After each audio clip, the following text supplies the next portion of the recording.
सुप्रभात बच्चों।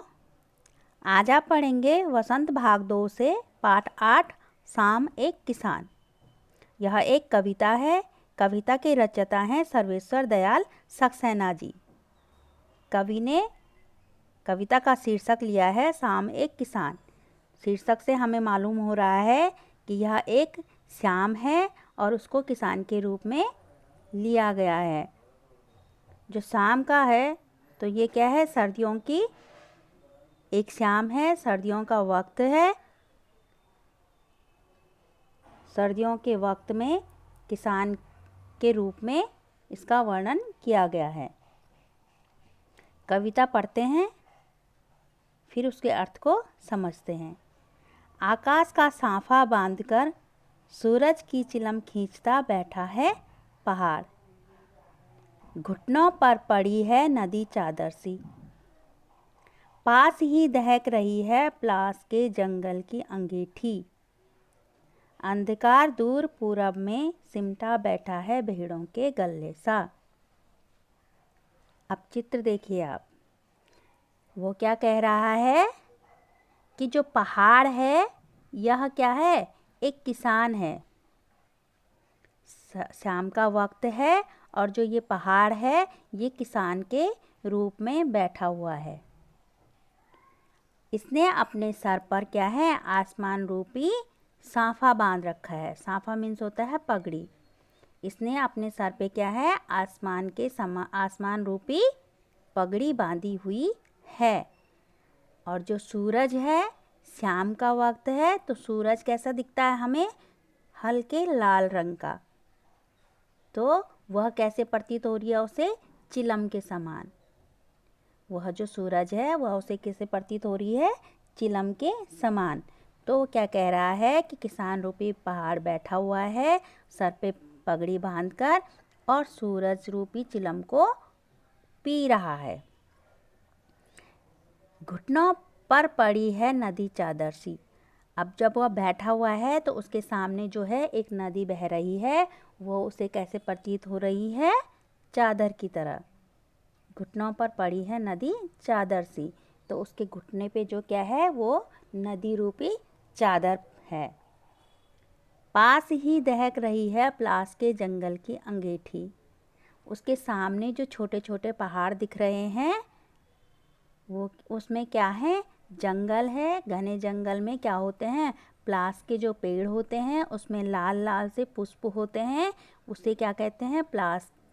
तो वो क्या कह रहा है, जो सामने पहाड़ है वो उसमें क्या है, प्लास के फूल खिले हुए हैं और वो फूल क्या है, खूब घने होते हैं लाल लाल से। तो वो क्या, उसे अंगीठी, जलती हुई अंगीठी के रूप में प्रतीत हो रही है। तो वो क्या कह रहा है, पास ही दहक रही है प्लास के जंगल की अंगीठी। तो जो दूर से वो प्लास के फूल हैं वो मुझे कैसे प्रतीत हो रहे हैं, जैसे कि अंगीठी में आग दहक रही हो। अंधकार दूर पूरब में सिमटा बैठा है भेड़ों के गले सा। बच्चों, शाम का वक्त है तो पूरब से पश्चिम की तरफ सूरज क्या होता है, अस्त होता है। तो वो क्या कह रहा है कि जब शाम का वक्त होता है तो हम अपनी भेड़ों को क्या करते हैं, अंदर ले जाते हैं। तो जब भेड़ अंदर जाती हैं तो वो क्या हो जाती हैं, एक झुंड में सिमट जाती हैं, झुंड बनाकर सिमट जाती हैं। तो कवि कह रहे हैं कि पूरब में क्या हो रहा है, अंधकार छा रहा है। तो वो सूरज अंधकार दूर पूरब में सिमटा बैठा है भेड़ों के गले सा। कि जब पूरब से सूरज क्या है, पश्चिम में अस्त हो रहा है तो मानो ऐसा प्रतीत हो रहा है कि वो क्या हो रहा है, वो अंधकार जो है वो भेड़ों के झुंड के समान प्रतीत हो रहा है। ठीक है बच्चों, आगे देखते हैं।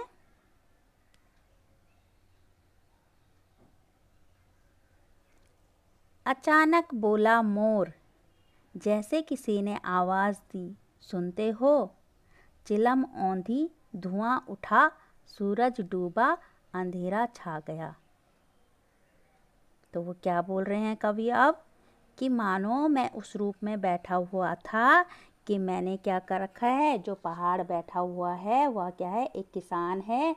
उसने अपने सर पे क्या है, आसमान रूपी पगड़ी बांधी हुई है और वो सूरज रूपी चिलम को पी रहा है। सामने जो है उसके प्लास के क्या है, प्लास रूपी फूल जो है वो अंगीठी सी दहक रही है। और जो हमारा शाम का वक्त है वो हमें थोड़ा थोड़ा अंधेरा हो रहा है, तो यूँ लग रहा है जैसे भेड़ के झुंड के समान क्या है, पूरब जो है हमारा वह क्या है, सूरज अस्त हो रहा है, तो वह अंधेरा भेड़ों के झुंड के समान प्रतीत हो रहा है। इतने में क्या हुआ, अचानक बोला मोर, कि मोर बोला तो उसे ऐसा प्रतीत हुआ जैसे किसी ने आवाज़ दी है। किसने आवाज़ दी है, जैसे वो पहाड़ बैठा हुआ है किसान के रूप में और वो बोल रहा है कि जैसे मोर बोला तो उसे ऐसा प्रतीत हुआ जैसे किसी ने उसे आवाज़ दी हो। सुनते हो, जैसे ही उसे आवाज़ सुनाई दी तो उसकी क्या हुई, चिलम औंधी, जो वो सूरज रूपी चिलम को पी रहा था वो औंधी हो गई। औंधी मीन्स पलट गई, उल्टी हो गई।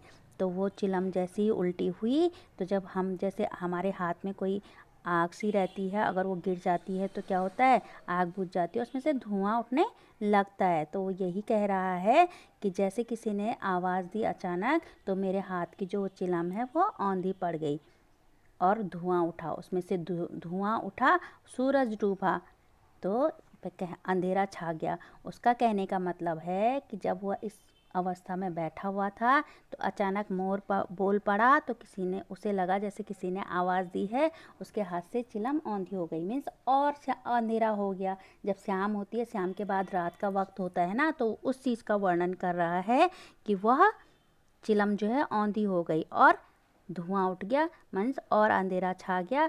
सूरज क्या है वो पूरा डूब गया और अंधेरा छा गया, रात हो गई।